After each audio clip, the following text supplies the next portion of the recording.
Hi, I'm Dave from Military Antiques Toronto, and today I'll show you a recent walk-in that we picked up. Well, it came in the door, walk-in, same thing, whatever. You know what? It's coffee time, so.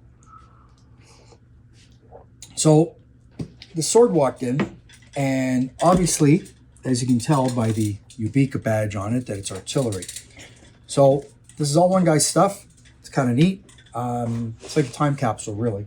So as we open the box, it's clearly named on the top to Lieutenant, I'd say that's CHG Reid, and it says February 1955 to, I'm not sure because it doesn't have a last date, but he's a 3rd Regiment, RCHA, and supposedly this guy was all over the place.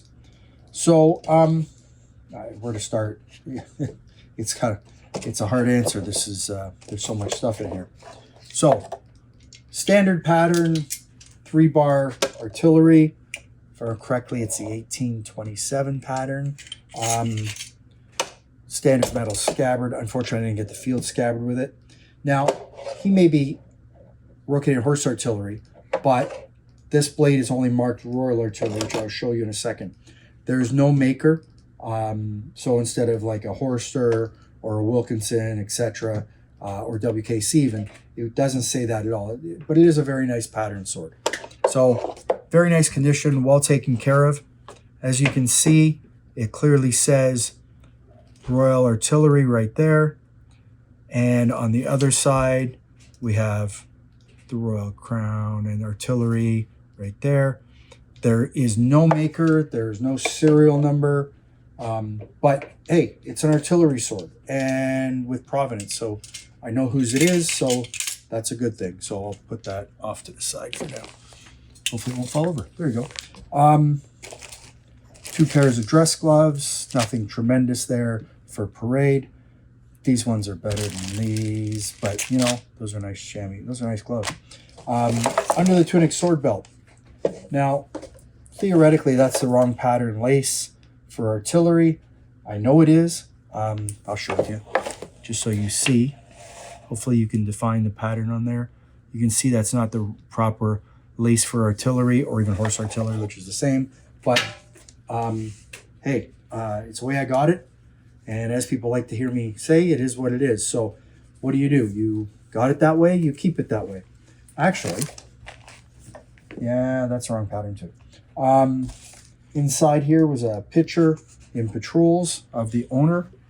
And there's the shoulder boards. You can see the chainmail, which in this case designates horse artillery.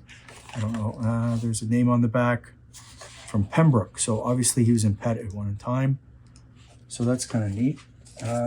Sticker for the artillery for 2021. There was 2 sets of RCHA in here. And there you go. And I will show the backs for Bill because I know it will annoy him. So there you go, Bill. You can see the backs of the RCHA titles, just so you know that they're wartime and original. I also received in this his dress belt. Obviously, it's post-war, Queen's Crown. Standard belt and buckle. Nothing tremendously rare about it, but it's all one guy's stuff, so you want to keep it together, of course. And then we have his older pattern dog tags. So I'd have to look that up, but I believe that's Korean War number. Yeah, it is CHG Reid, 2nd Lieutenant in these, so that's nice. Blood group on the back, so there's that. I'm not sure what else is in here, this piece of paper. I really don't know. No, let's just keep it from rattling around, I'm gathering. And what's this? Gas ration booklet 4546. So I've done no research on this gentleman, but this is the way I received it. Walked in the door this way. So you know what? It's a nice complete grouping to a horse artillery officer. What's nice is they had this custom made case with it, and most importantly, you have the dog tags. There's a name in the box.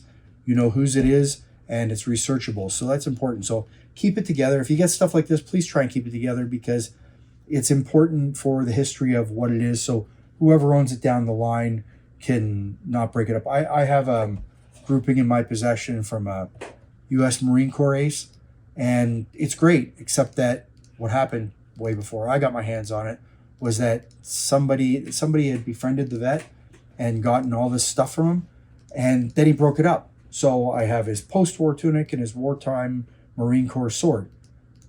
But the medals went here and the other tunics went there, and it's a shame to break it up. The stuff's named, the sword's named, the tunic's named. It's definitely his, but it's just a shame to break it up. So try and keep stuff together. Anyways, that's it. Time for more coffee. Thanks for looking. Follow me on YouTube, Facebook, Instagram. Check out my website, militaryantiquestoronto.com. It's always cheaper on the website. And hope you have a good day. Take care. Bye.